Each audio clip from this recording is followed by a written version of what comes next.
आज का विषय है विपश्यना के बारे में। मतलब विपश्यना क्या होता है, क्यों होता है, इसका एक परिभाषा के तरह से है। तो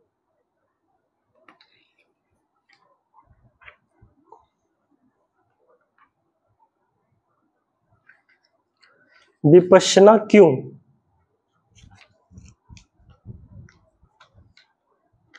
मन में मैत्री करुण रस वाणी अमृत घोल, जन जन के हित के लिए धर्म वचन ही बोल। ये कोई लाइन है। शांति व चैन किसे नहीं चाहिए, जबकि सारे संसार में अशांति और बेचैनी छाई हुई नजर आती है। शांति पूर्वक जीना आ जाए तो जीने की कला हाथ आ जाए। सच्चा धर्म सचमुच जीने की कला ही है, जिससे कि हम स्वयं भी सुख और शांति पूर्वक जिएं और औरों को भी सुख शांति से जीने दें। शुद्ध धर्म यही सिखाता है। इसलिए सार्वजनीन, सार्वकालिक, सार्वभौमिक होता है। संप्रदाय धर्म नहीं है, संप्रदाय को धर्म मानना प्रवंचना है। प्रवंचना का मतलब मुझे पता नहीं है बाबू।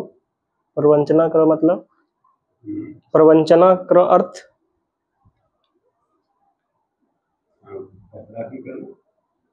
संप्रदाय धर्म नहीं है, संप्रदाय को धर्म मानना प्रवंचना है।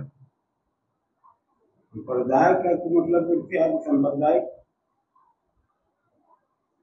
कोई भी तरफ रहो, ईर्ष्या या खेती करना हो धर्म, या कोई छल कपट को करना, संप्रदाय को याद रखो। संप्रदाय का अर्थ हुआ जैसे हिंदू हो गया, मुस्लिम हो गया, अलग अलग संप्रदाय के लोग हैं। जैसे कि जैन हो गया, जैन एक संप्रदाय है, बौद्ध संप्रदाय है, तो इसको संप्रदाय बोलते हैं। मेरे समझ में यही आता है। तो संप्रदाय धर्म नहीं है। धर्म का मतलब जाति पर कोई धर्म नहीं है। संप्रदाय क्या है? हिंदी में बोलना है बाबू। कोई ईर्ष्या करता है कि वो फलाना जात है, कोई क्या इस धर्म को जाने, ऐसा बात नहीं होना चाहिए। इस तरह का संप्रदाय, इस तरह का संशय, इस तरह का नहीं होना चाहिए। धर्म किसी जाति विशेष का, हाँ, धर्म मतलब सब जाति का एक धर्म है, समान है। चाहे हिंदू हो, मुस्लिम हो, ईसाई हो। सांप्रदायिक में इसको बांटना नहीं है। यहाँ पे सांप्रदायिक दंगा हो जाता है। मतलब क्या, हम ईसाई हैं, हमारा अलग व्यवहार है, वो मुस्लिम है, ये हिंदू है, तो वो सांप्रदायिक दंगा हो जाता है। तो इसमें जात को कर देता है, जात के सांप्रदायिक कर दिया जात। तो ये सांप्रदायिक हो गया। हमारा धर्म बाबा ने छोटा है, ऐसा नहीं।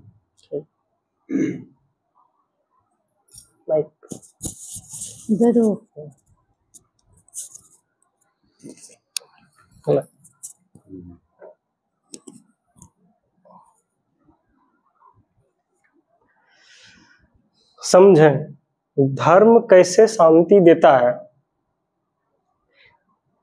पहले यह जान लें कि हम अशांत और बेचैन क्यों हो जाते हैं। सब लोग अशांत और बेचैन हो जाता है। जैसे नैन्सी कभी कभी बेचैन हो जाती है कि हमको घर जाना है। तो पहले ये जानना है कि हम अशांत और बेचैन क्यों हो जाते हैं। गहराई से सोचने पर साफ मालूम होता है कि हम अपना मन विकारों से विकृत हो उठता है, तब वह अशांत हो जाता है। मन में जब विकार होता है, कोई परेशानी होता है, तब मन अशांत हो जाता है। चाहे क्रोध हो, लोभ हो, भय हो, ईर्ष्या हो या और कुछ। अशांत होने का क्या कारण है? जैसे किसी को बहुत क्रोध आ गया, गुस्सा आ गया, तो आदमी अशांत हो जाता है। कभी कभी पिताजी गुस्सा हो जाते हैं तो उनका मन अशांत हो जाएगा, तभी शांति नहीं रहेगा। खुद भी अशांत, सब लोग अशांत। लोभ, किसी को कोई लोभ जग जाता है तब आदमी अशांत हो जाएगा। कुछ भी लोभ हो जाएगा, दूसरे का सामान है, हमको ये चाहिए, तो लोभ ही हुआ। दूसरे के पास पैसा है तो सब पैसा हम हड़प ले, किसी की जमीन है तो हड़प ले, तो उससे लोभ हो गया, तब भी आदमी अशांत हो जाएगा। भय हो, डर है रहेगा तो भी अशांत होगा कि हमको कोई मार देगा या हमारा कोई नुकसान कर देगा। डर होता है कि हम फेल हो जाएंगे, कि मेरा नौकरी चला जाएगा, मेरा कोई जमीन हड़प लेगा, तो डर होता है, सांप काट लेगा, भूकंप आ जाएगा, धरती पलट जाएगा, कुछ भी अगर भय हो गया तो बेचैन होगा आदमी। ईर्ष्या होगा तो भी बेचैन होगा। कोई आदमी तरक्की कर रहा था, अरे बाप वो रहता है पैसा। ईर्ष्या और क्या होता है, किसी को ज्यादा नंबर आ गया मैट्रिक में, हमको कम आया तो उसको ईर्ष्या हो जाएगा। तो ईर्ष्या होगा तो मन अशांत हो जाएगा, तो शांति नहीं रहेगा। तो कुछ भी बहुत तरह के कारण है अशांति का। एक दो और कारण बताएं।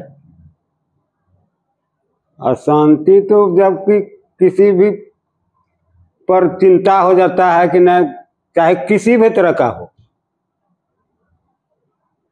घर से लेके घर तक का सब, कोई भी चिंता में अगर फंसेगा, चाहे राजनीतिक रहो चाहे कोई भी रहे, चिंता में अशांति ही अशांति। कृपया आप प्रकाश डालें, अशांति कब होता है?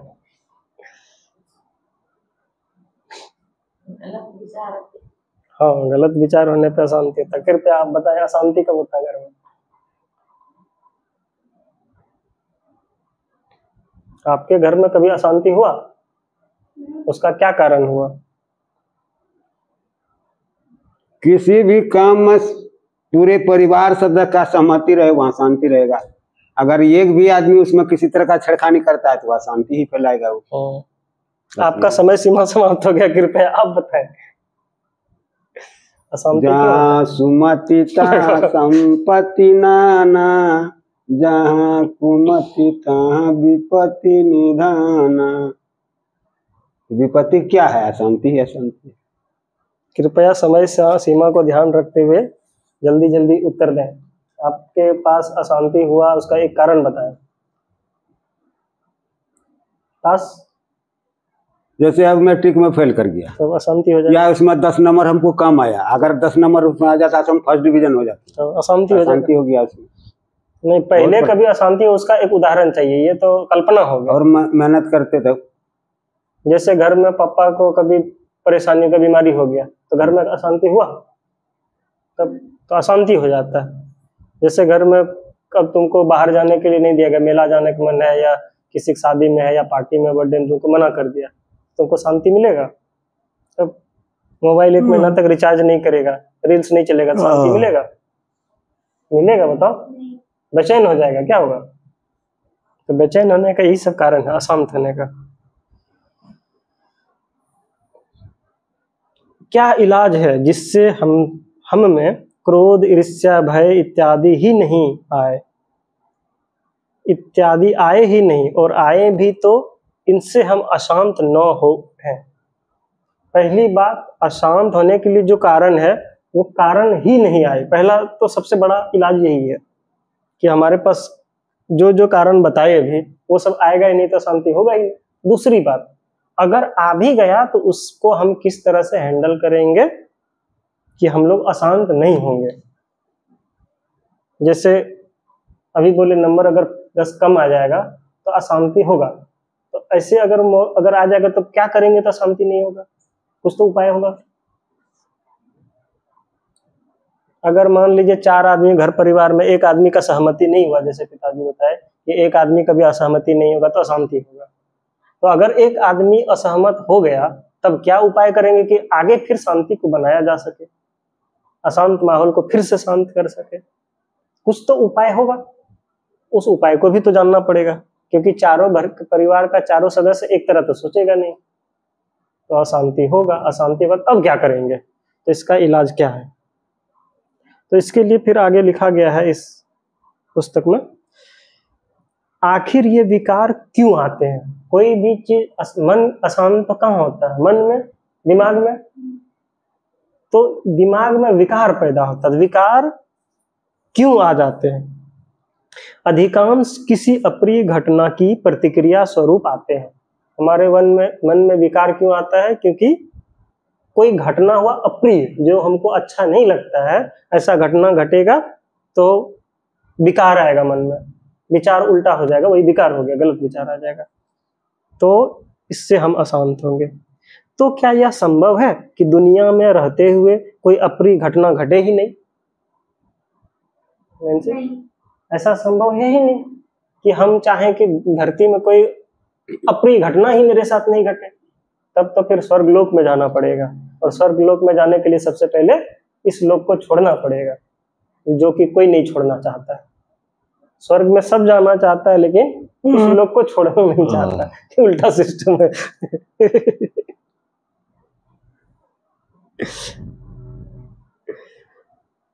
कोई प्रतिकूल परिस्थिति पैदा ही नहीं हो, कैसा हो सकता है कि कोई उल्टा काम ही नहीं हो, गलत परिस्थिति में ना पड़े?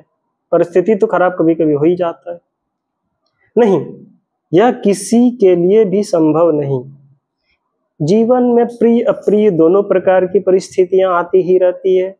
प्रयास यही करना है कि विषम परिस्थिति पैदा होने के बावजूद भी हम अपने मन को शांत व संतुलित रह सकें। तो अगर कोई विषम परिस्थिति जीवन में आ जाएगा तो हम अपना मन को शांत रखना प्लस संतुलित रखना, बैलेंस, धीरज धैर्य को सामना करना चाहिए। अगर मान लीजिए मोबाइल खो गया, तब शांति और धैर्य से काम करना है।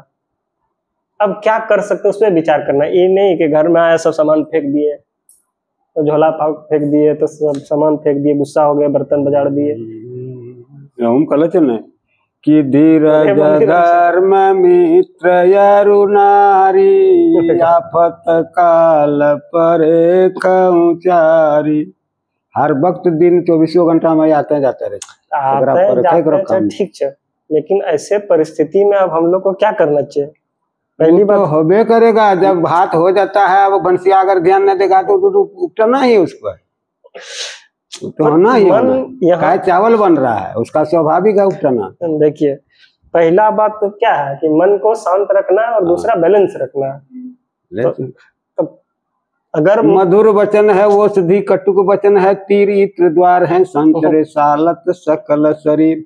सब वचन से ही सब कुछ होता है। हम बोल रहे मन को शांत रखना है, और संतुलित रखना है। सही बात। तब आपका मन और क्या शांत और संतुलित रहता है? नहीं रहता है, तब अशांति हो जाएगा, घर में झगड़ा हो जाएगा, टेंशन हो जाएगा, बीमार पड़ जाएगा आदमी, विकार हो जाएगा, मन में बेहोश हो जाएगा। मन का जीते जीत मन के हारे। हाँ, मन की खटपट है बुरी, खटपट लखे न कोई, मन की खटपट जो लखे तो झटपट दर्शन होय। मन बहुत खटपटी आज, मन का कंट्रोल करना, मन जीते तो जीत, वो सदा मन का जीत लेते, वो संसार का जीते। कृपया आप कुछ बोले। एक पद करो, सब जीवन करो, सब चीज तो बताए दिले तो ये पालन नहीं करे, सब करो पालन हो रहे, हर चीज होना चाहिए। वो हर चीज तक न करते तो करू केना करते? लोहा जब तक पिटते नहीं तो मजाल नहीं जोड़ा बढ़ाए करो, कत्तो धिपाग लाल कर दो। तो लोहा नहीं लगा है, प्लास्टिक लगा है, लोहा को बढ़ाए दे तो आदमी नहीं सुनना। गलत उदाहरण लगला। अच्छा ठीक, अच्छा आगू सुनाओ।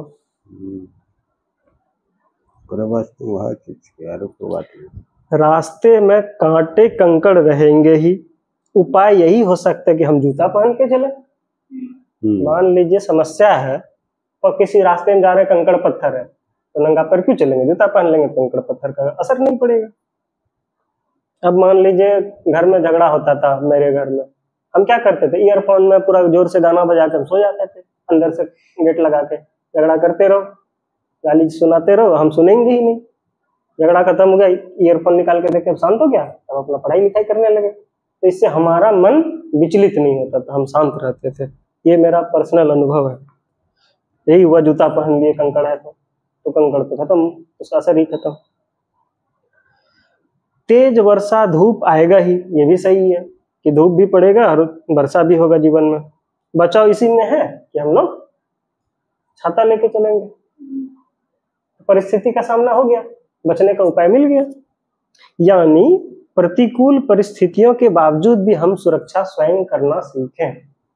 परिस्थिति खराब होगा ही, संसार में परेशानी आएगा ही, हम अपना सुरक्षा स्वयं कर सकते हैं। उसके लिए छाता रखना पड़ेगा, जूता भी रखना पड़ेगा। तो कृपया जूता और छाता साथ में रखें।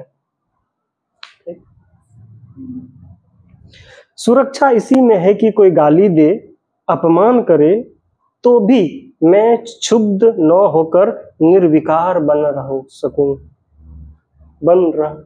बनकर रहूं। अगर कोई गाली भी दे दिया तो हम उसमें कोई मन में विकार पैदा ही नहीं किए, तो झगड़ा होने का काम ही खत्म हो गया। संभव ही नहीं है, हम उसके बारे में कुछ सोचे ही नहीं सोचेंगे झगड़ा होगा। जैसे कल एक आदमी मुझे वीडियो कॉल किया फेसबुक पे कि और पूछ रहा कुछ और गाली से बात किया।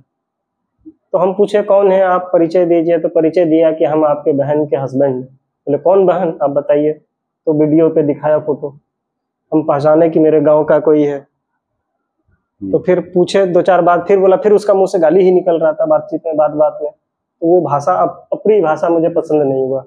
तो हम उसके बोले हम आपसे बात करना नहीं चाहते हैं, जो इंसान बात करने का तरीका नहीं जानता हम उससे बात करना पसंद नहीं करते, फोन रख देते हैं। मैं तुरंत फोन रखा, उसका आईडी ब्लॉक कर दिया फेसबुक में। दोबारा वो मैसेज भी नहीं कर पाएगा, वीडियो भी नहीं कर पाएगा, ना मेरा फोटो देख पाएगा, कुछ नहीं, रिश्ता खत्म। तो हम सुरक्षा कर सकते हैं, उससे क्यों हम झगड़ा करेंगे। वो गाली दिया, हम भी गाली देंगे, तो विवाद हो जाएगा। वो अज्ञानी है, मूर्ख है, क्योंकि उसको व्यवहार करने का तरीका पता नहीं है।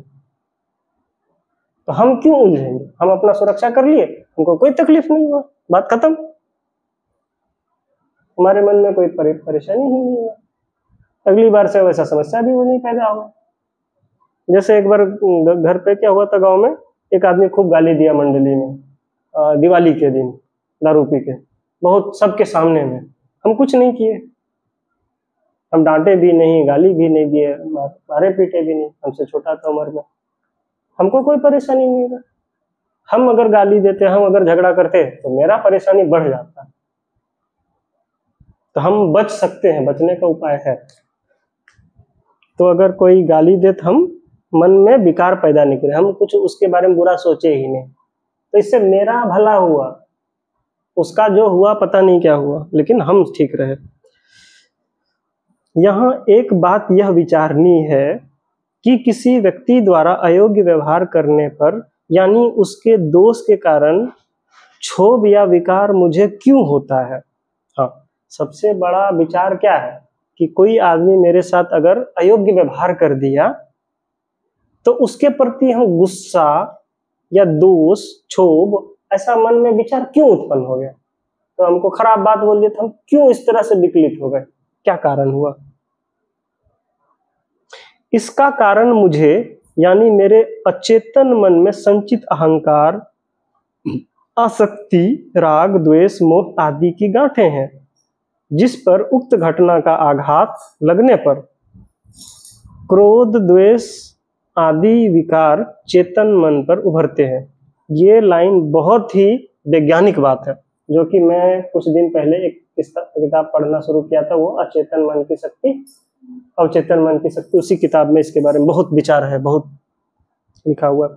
हम लोग का मस्तिष्क जो होता है, मन जो होता है, मन मतलब दिमाग, मस्तिष्क वही है मन। तो उसमें 2 स्तर होता है, एक चेतन और एक अवचेतन, कॉन्शियस माइंड और सब कॉन्शियस माइंड। चेतन मन होता है जो हम सोचते हैं, विचारते हैं, जिसका हम महसूस कर सकते हैं अपने दिमाग में, वो चेतन मन हुआ। अवचेतन मन जो हमारे अंदर की दबी हुई भावना है, वो सोचता समझता नहीं, वो ऑटोमेटिक काम करता है, वो सेव्ड लॉन्ग टर्म मेमोरी के तरह काम करता है, उसको अवचेतन मन कहते हैं।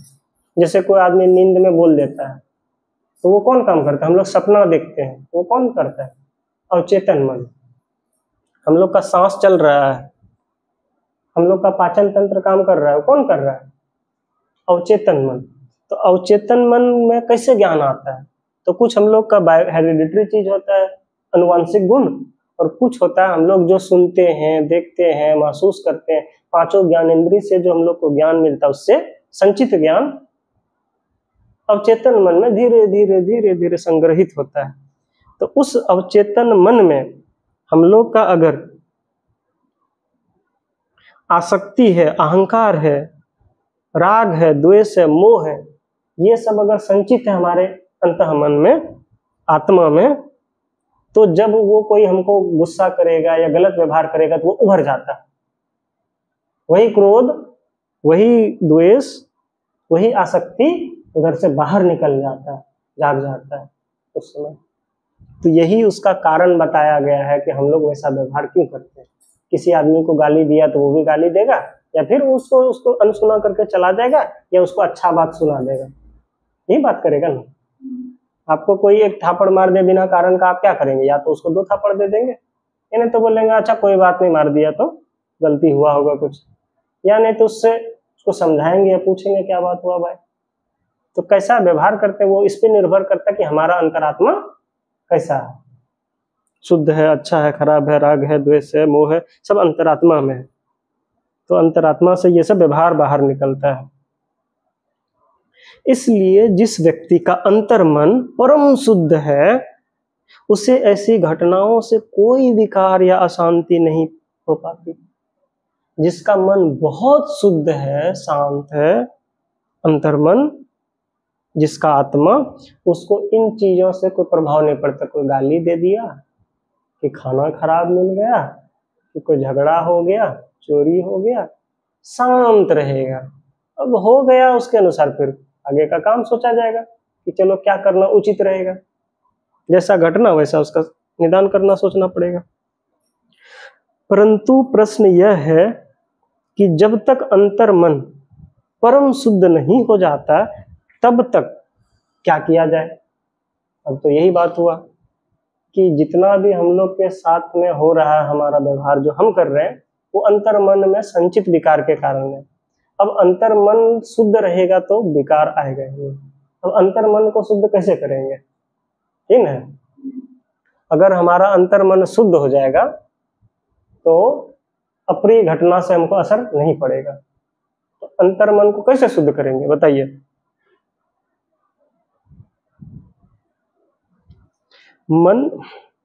मन में पूर्व संचित संस्कारों की गंदगियां तो है। मन में बहुत सारा गंदगी है, कचरा भरा हुआ है, गार्बेज इन गार्बेज आउट एक थ्योरी है। अगर दिमाग में कचरा डालेंगे तो क्या निकलेगा? उधर से कचरा निकलेगा। कोई दिन रात गाली सुनता है तो उसका बच्चा देखता है घर में गाली सीख जाता है, घर आता है सबको। क्यों? क्योंकि उसके दिमाग में वही गंदगी डल गया। अगर दिन रात बच्चा अंग्रेजी का चीज सुन रहा है तो अंग्रेजी बोलने लगता है। अमेरिका का बच्चा अंग्रेजी बोलता है, हम लोग अंग्रेजी बोल पाते हैं? क्यों? क्योंकि दिन रात वो अंग्रेजी सुन रहा है। अमेरिका का बच्चा हिंदी बोल पाएगा? जो दिन रात अंग्रेजी सुनता है वो हिंदी नहीं बोल पाएगा। वही होता है। मन में पूर्व संचित संस्कारों की गंदगियां तो है ही, और इन्हीं के कारण किसी भी अप्रिय घटना का संपर्क होते ही विकारों का उभार आता ही है। ऐसी अवस्था में क्या करें? अब मन में विकार है, अंतरात्मा में कोई अगर बाहर से अप्रिय घटना हुआ तो हम विकार को बाहर निकाल दिए, क्योंकि अंदर में जो भरा है वही निकलेगा। तो बाहर जब निकलेगा अप्रिय ही निकलेगा। तो ऐसे में हम क्या करेंगे? तो अप्रिय घटना से बचती अपना मन को शुद्धिकरण के लिए क्या करना चाहिए?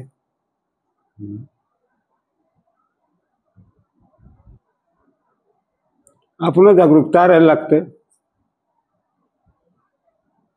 जागरूकता रहने से क्या मन शुद्ध हो जाता है? मन को शुद्ध कैसे करें? अंतरात्मा को शुद्ध कैसे करें?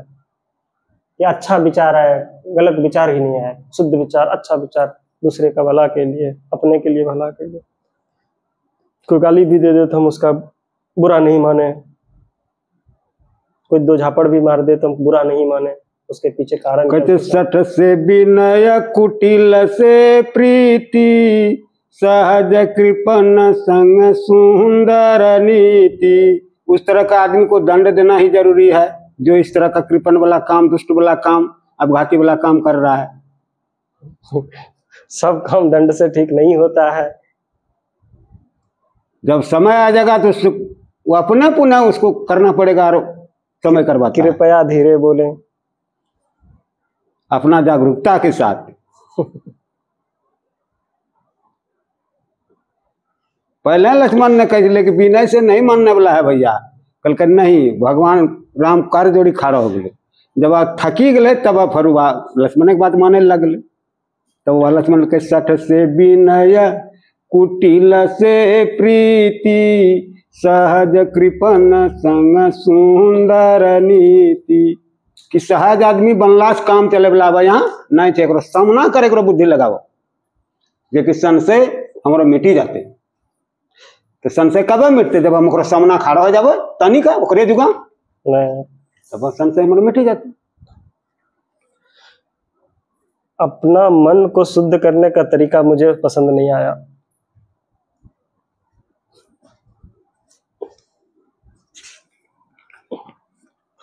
एक उपाय तो यह है कि मन में कोई विकार जागे तो दूसरी ओर लगा दे। एक नया उपाय, अगर कहीं पे इधर ध्यान चला गया, इधर गलत चीज है तो ध्यान हम भटका दीजिए।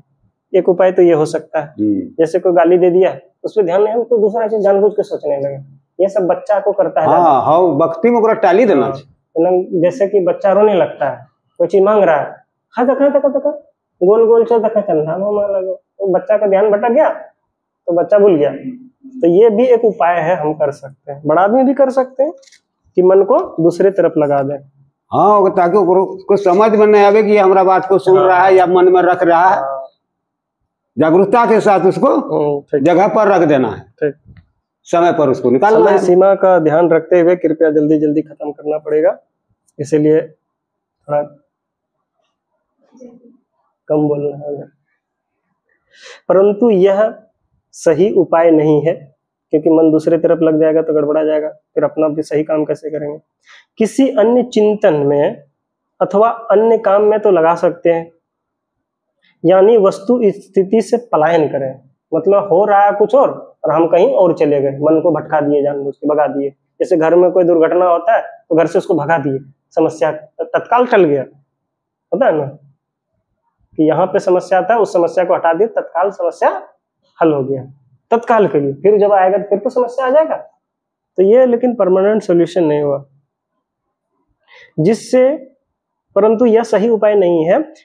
जिसे हमने दूसरी ओर लगाया वह तो ऊपर ऊपर का चेतन मन है। मन को तो हम भटका दिए, लेकिन मन क्या है? चेतन मन है, कॉन्शियस माइंड है। अंदर का अचेतन यानी आत्मा, अवचेतन मन, अर्धचेतन मन, तो उसी प्रकार का क्षुब्ध और भीतर ही भीतर गुंज की रस्सी की तरह अकड़ता और गांठे बंधता जाता है।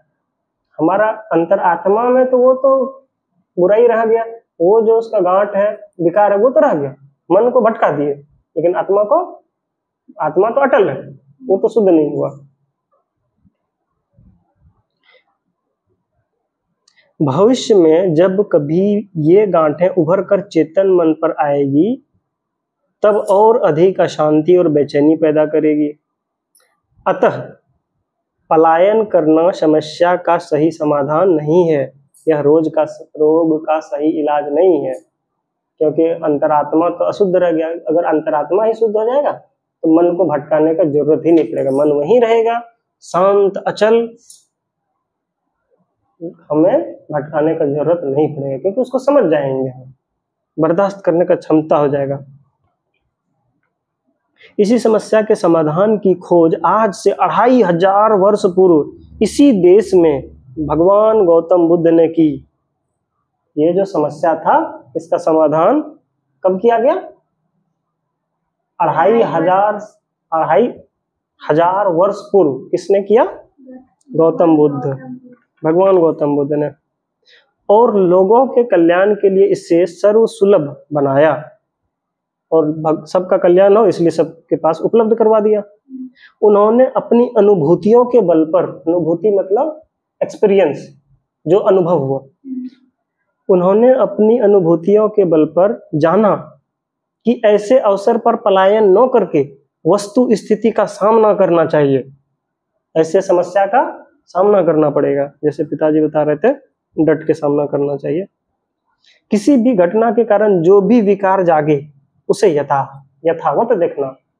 कोई घटना घटा तो उस घटना को ध्यान से देखेंगे कि घटना क्या है, कैसे है, एनालिसिस करेंगे। क्रोध आया तो क्रोध जैसा है उसे वैसा ही देखें, अगर क्रोध है तो क्रोध को ही देखो कि क्रोध हो रहा है। अगर मन नहीं लग रहा तो मन को देखो, मन नहीं लग रहा, बस देखो क्या नहीं लग रहा है, तब तो पता चलेगा। उसको सिर्फ देखना है, उसको जानने का कोशिश करना, अनुभव, इससे भी कुछ सीखने को मिलेगा। देखते रहें, इससे क्रोध शांत होने लगेगा। समस्या है तो उसको, क्रोध को देखेंगे तो क्रोध पता चलेगा धीरे धीरे धीरे है क्या क्रोध, क्रोध तो खत्म हो जाएगा, है ना। ये प्रैक्टिकल चीज है, हम करके देखें, हमको पता है। जैसे नैन्सी को मन नहीं लगता तो मन को देखो, मन क्यों नहीं लगता उसको समझो, समझते समझते पता चलेगा मन कुछ है ही नहीं, मन तो अपने अपने लगने लगता है।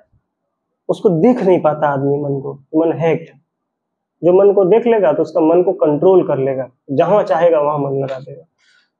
तो देखना सबके अनुभव का चीज है, बहुत मेहनत करना पड़ेगा मन को देखने के लिए। सब लोग मन नहीं देख पाते, सब लोग क्रोध नहीं देख पाता। जो आदमी खुद क्रोध करता है वो क्रोध देख लेगा तो क्रोध रहेगा, तो क्रोध को कंट्रोल कर लेगा।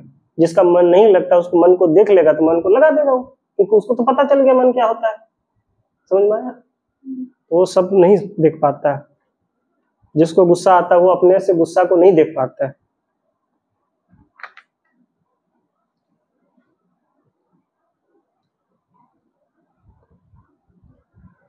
क्रोध आया तो क्रोध है, जैसा है उसे वैसा ही देखें, देखते रहें, इससे क्रोध शांत होने लगेगा। इसी प्रकार जो विकार जागे उसे यथाभूत देखने लगे तो उसकी शक्ति छीन हो जाएगी। जैसे एक उदाहरण याद आया, कुत्ता किसी पे भौंकता है, कुत्ता के सामने जाकर खड़ा हो जाओ, उसको सिर्फ देखते रहो, 1 से 2 मिनट में कुत्ता शांत हो जाएगा। इसको हम नवोदय में अप्लाई करते थे। हम जब भी जाते थे हॉस्टल तो अकेले जाते थे या क्लास, कभी कभी 2-3 कुत्ता आ जाता था या एक कुत्ता भी पूरा भौंकने लगता था मेरे सामने अकेले, तो हम उसके पास चले जाते थे जानबूझ के।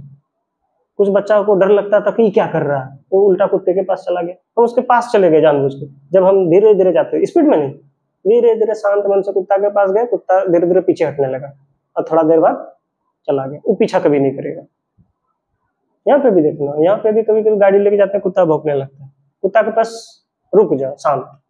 वो संभव नहीं है कि कुत्ता नोचेगा, अगर भाग गया तो पीछा कर लेगा और पीछा किया तो नोचेगा। तो उसको शांत मन से सामना करने पे शांत हो जाएगा, देखने के बाद उसका पावर घटने लगेगा, शक्ति छीन हो जाएगा। ये अनुभव का बात है। तो जो अनुभव करेगा तो उसको इस्तेमाल कर पाएगा समस्या आने पे, अनुभव करना है। इसी प्रकार जो परंतु कठिनाई यह है कि जिस समय विकार जागता है उस समय हमें होश ही नहीं रहता। ये बात हुआ ना, जब हमारे पास उस तरह का अप्रिय घटना हुआ तो विकार जगा तो हमारा होश ही नहीं रहा कि विकार जगा। हमको तो पता ही नहीं, हमको गुस्सा आ गया, हमको पता रहेगा तब ना गुस्सा आया, हम तो मानते ही नहीं कि हमको गुस्सा आया। उस समय हमें होश ही नहीं रहता है। क्रोध आने पर यह नहीं जानते कि क्रोध आया, क्रोध निकल जाने के बाद होश आया कि क्रोध आया था। तब सोचते हैं कि बहुत बड़ी भूल हुई जो क्रोध में आकर किसी को गाली दे दी, मारपीट पर उतारू हो गए। बहुत लोग को क्रोध आता तो सामान पटक देता है, तोड़ देता है, जैसे कुंदन करता है।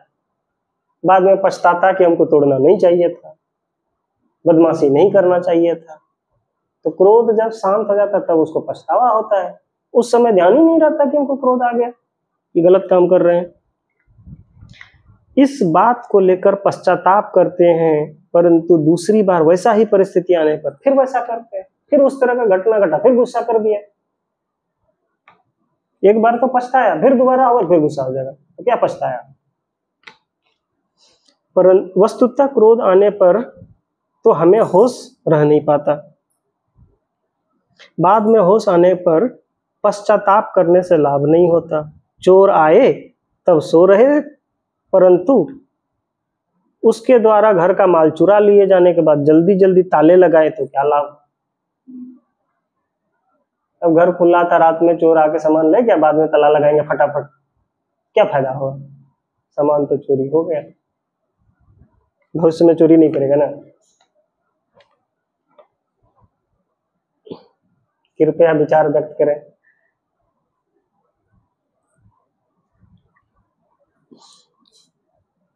मैंने कुछ किया ना तो चालू हो जाता।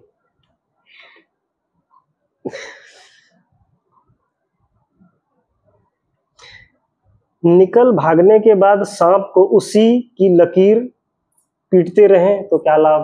अब सांप निकल गया, अब सांप चला गया, वहां पे दाग पड़ गया तो उसी को पीटेंगे तो क्या होगा, सांप तो चला गया। ऐसे सांप मारने के लिए नहीं कहा जाता है इसमें, एक उदाहरण है। विकार जागने पर होश कौन दिलाए। अब यही तो दिक्कत है, अगर आदमी को विकार जग गया मन में तो कौन बताएगा कि तुम्हारे मन में विकार जगा। कोई नहीं बताता, खुद जानना पड़ता है, ये दूसरा आदमी नहीं बता पाएगा। हर आदमी अपने साथ सचेतक के रूप में सहायक रखे, तब तो किसी को रखना पड़ेगा साथ में कि बताना भैया मैं हमको कब गुस्सा आ रहा था, बता देना हमको, हम शांत हो जाएंगे। रख पाएगा? बहुत पैसा रहेगा तो रख भी लेगा उधर आदमी। यह संभव नहीं है। और मान लीजिए किसी को संभव हुआ तो किसी ने अपने लिए कोई सहायक नियुक्त भी कर लिया, कोई आदमी मान लो भाड़ा पर रख लिया कि हमको जब गुस्सा आएगा बता देना, और एन मौके पर उस सहायक ने सचेत कर भी दिया तो कि आपको क्रोध आ रहा है, तो क्या आप क्रोध को देखिए। तो दूसरी कठिनाई यह है कि अमूर्त क्रोध को कोई कैसे देखे। आपको बता भी दिया कि आपको गुस्सा आ रहा है तो कैसे देखेगा गुस्सा को, कहाँ गुस्सा दिखाई पड़ता है। हम कई बार पिताजी को दिखाए भी कि आप गुस्सा में हैं, तो उनको तो दिखाई पड़ेगा नहीं, हमको दिख रहा है, दूसरे को दिखता है कि कोई आदमी गुस्सा है, लेकिन खुद को नहीं दिखता है।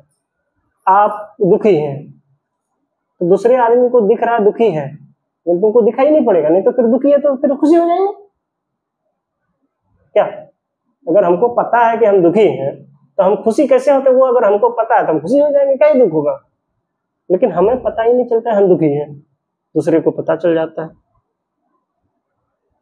जब क्रोध को देखने का प्रयास करते हैं तब जिसके कारण क्रोध आया वही आलंबन बार बार मन में उभरता है, आग में घी का काम करता है। जिस कारण से गुस्सा आया वही कारण बार बार दिमाग में आ जाएगा आदमी को, और जब बार बार याद आएगा बार बार गुस्सा आएगा, तो वही हो गया आग में घी डालना।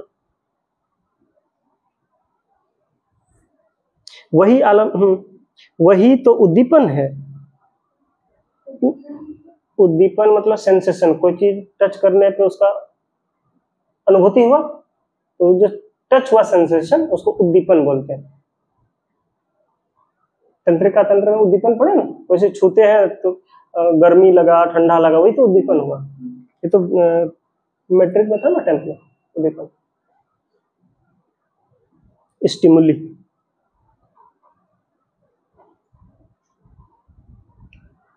उसी के चिंतन से विकार से छुटकारा कैसे होगा, बल्कि उसे बढ़ावा मिलेगा। जब उसी को बार बार रिपीट करेंगे तो बढ़ेगा, घटेगा थोड़े। तो एक और बड़ी समस्या है कि आलंबन से छुटकारा पाकर अमूर्त विचार को साक्षी भाव से कैसे देखा जाए। अब गुस्सा किसी को आ गया तो गुस्सा को कैसे देखेगा, वो तो दिखता भी नहीं है, बहुत समस्या है। अतः हमारे सामने दो समस्याएं हैं। एक तो यह कि विचार के जागते ही हम सचेत कैसे हों। अगर मन में कोई तरह का विकार जग गया तो सचेत कैसे होंगे, सचेत रहना पड़ेगा। पिताजी शुरू में बोल रहे थे ना, हर चीज में सचेत रहना पड़ेगा, कैसे रहेंगे सचेत। और दूसरी यह कि सचेत हो जाए तो अमूर्त विकार का साक्षी भाव से निरीक्षण कैसे कर सके। अगर सचेत हो भी गए तो फिर उसको कैसे देख पाएंगे साक्षी भाव से, बिना किसी रिएक्शन के, बिना किसी प्रतिक्रिया के। उस महापुरुष ने प्रकृति की सच्चाइयों की गहराई तक खोज करके यह देखा कि किसी भी कारण से जब कभी मन का कोई विकार जागता है तो तब एक तो सांस की गति अस्वाभाविक हो जाती है और दूसरे शरीर के अंग प्रत्यंग में सूक्ष्म स्तर पर किसी न किसी प्रकार की जीव रासायनिक क्रिया होने लगती है। ये बहुत बड़ी बात है बायोलॉजी के अनुसार, नैन्सी ध्यान देना। जब आदमी के मन में विकार जगता है ना तो पहला चीज होगा कि उसका सांस का गति में परिवर्तन होगा, ठीक है। जैसे किसी को गुस्सा हो जाएगा क्या होगा, सांस बढ़ जाता, दम फूलने लगेगा। दूसरी बात क्या होगा कि शरीर में कोई सूक्ष्म रासायनिक अभिक्रिया होगा। ये सही बात है, ये वैज्ञानिक भी इसको सिद्ध किया, ये वैज्ञानिक बात है, ये कोई कहानी नहीं है। इस शरीर में क्या होगा, अलग रासायनिक अभिक्रिया होगा, जो नॉर्मल नहीं होता वो होगा एबनॉर्मल। ऐसे तो जीवन जब तक चल रहा तब तक रासायनिक अभिक्रिया शरीर में होते रहता है दिन रात। उपापचय क्रिया, अपापचय क्रिया तो पढ़े, रासायनिक अभिक्रिया। और हम लोग में क्या था, जैविक अभिक्रिया होता है ना शरीर में।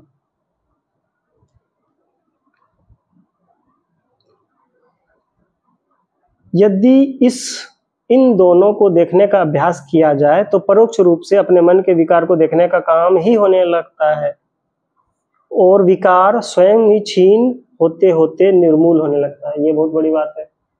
अगर हमको पता चल जाए कि सांस में कोई परिवर्तन हुआ, या तो शांत हो गया पूरा या तेज हो गया, नहीं होता है, तो शांत हुआ या तेज हुआ तो तुरंत समझ लो कोई ना कोई विकार जग रहा है, कि दांत खटखटाए लगना, पूरा ठंडा लगने लगना, समझे ना। अगर किसी को अचानक पूरा ठंडा लगने लगा, पूरा गर्म लगने लगा, या सांस का ज्यादा या कम हो गया, कुछ भी, ऐसा नहीं कि ज्यादा ही होगा, कम हो या ज्यादा हो, कुछ भी होगा, तो सांस में परिवर्तन हुआ तो कुछ ना कुछ विकार जगह ऐसा हो सकता है। और दूसरी बात, शरीर में तो रासायनिक प्रतिक्रिया होगी, ये सबको तो समझ में नहीं आएगा कि रासायनिक परिवर्तन हुआ क्या हुआ, लेकिन सांस को हम लोग थोड़ा देख सकते हैं ध्यान रख के। और जब उसको देखेंगे तो वही तो विकार दिखने लगा एक तरह से, तो शांत हो जाएगा विकार। सांस को देखने का अभ्यास आनापान सति कहलाता है।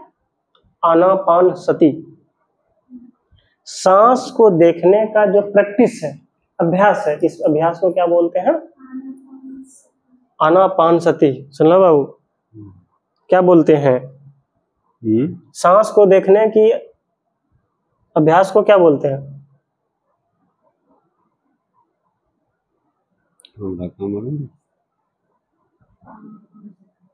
आनापान सति मतलब सांस को आ रहा जा रहा, इसको ध्यान देना, देखना।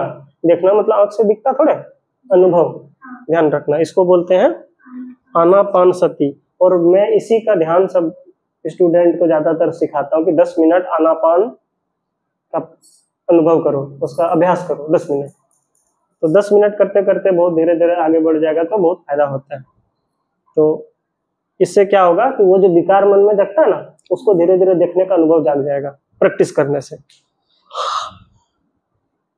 और शरीर में होने वाली जीव रासायनिक प्रतिक्रियाओं को साक्षी भाव से देखने का अभ्यास विपश्यना कहलाता है।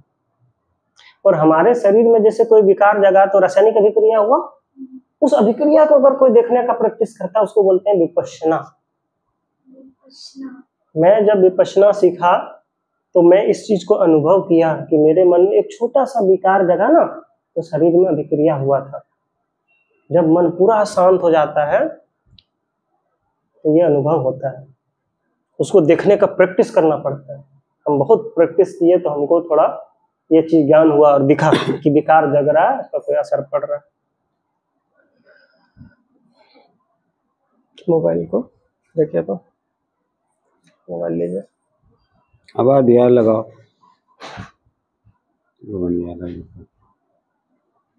रोक दीजिए।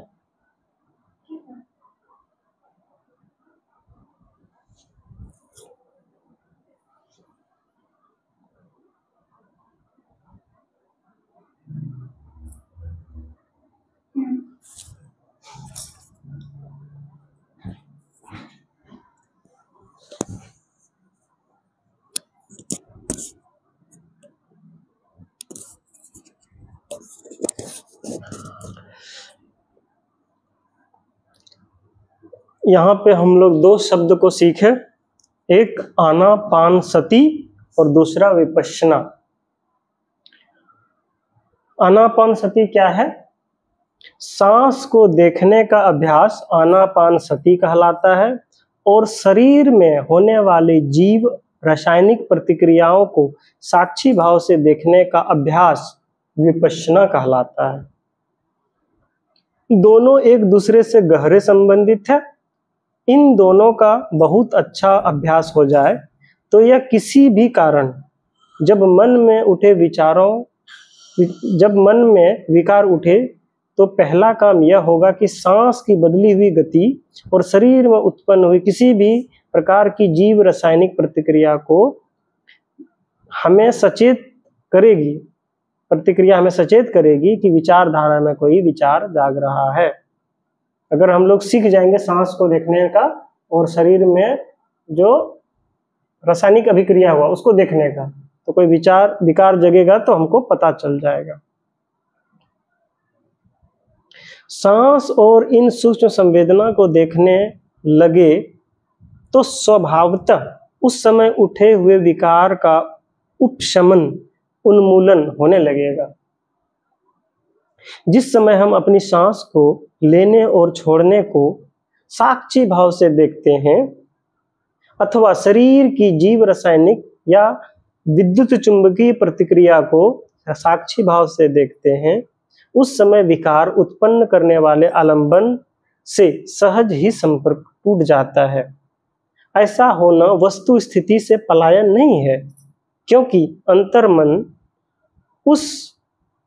तक उस विकार ने जो हलचल पैदा कर दी, उस सच्चाई को अभिमुख होकर देख रहे हैं।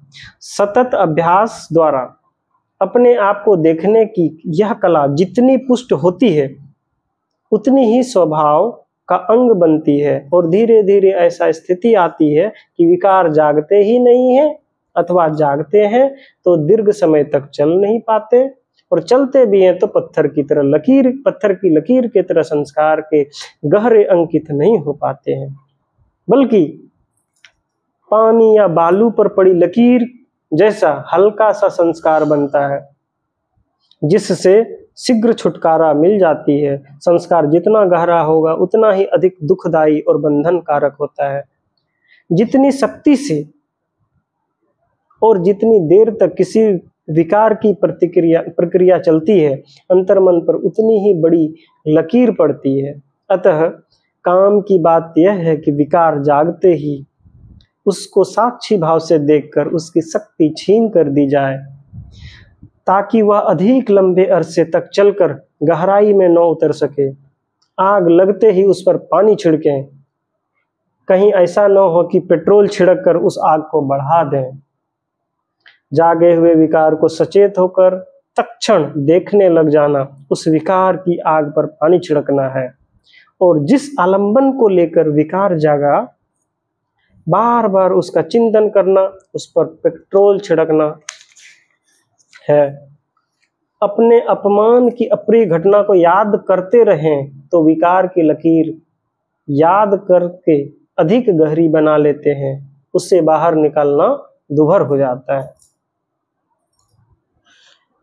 प्रकृति के कानून को रीत कहते हैं, उसे ही धर्म कहते हैं। यह प्रकृति का नियम है कि जब हमारे मन में कोई विकार जागता है, हम अशांत हो जाते हैं और विकार से छुटकारा पाते ही अशांति से छुटकारा पा लेते हैं, सुख शांति भोगने लगते हैं। प्रकृति के इस नियम को जानकर विकारों से छुटकारा पाने का कोई तरीका कोई महापुरुष धर्म के रूप में दुखियारे लोगों को देता है, परंतु अपने पागलपन से उन तरीकों को अपनाने के बजाय, अपने धर्म को धारण करने के बजाय हम उसे वाद विवाद का विषय बनाकर सिद्धांतों की लड़ाई में पड़ जाते हैं और कोरे दार्शनिक बुद्धि विलास से पारस्परिक विद्रोह बढ़ाकर अपनी हानि कर लेते हैं। तो अभी वही सब हो रहा, धर्म के नाम पे आदमी मेरा धर्म बड़ा, उसका धर्म, उसका संप्रदाय। हम लोग धर्म को धारण नहीं करते, उसको पालन नहीं करते हैं, मानते हैं धर्म को। हमारा धर्म ये कहता है, वो करता, मान के क्या फायदा, उसका पालन करो। किसी भी धर्म का अच्छा से पालन करेगा तो अच्छा जीवन कटेगा, उस पर संघर्ष नहीं होगा, वाद विवाद ही नहीं है, तो वाद विवाद नहीं करना है तो विद्रोह नहीं होगा। तो आगे हम लोग का बच गया, उसको अगले दिन को समाप्त करेंगे। ठीक, बंद कर दीजिए वीडियो।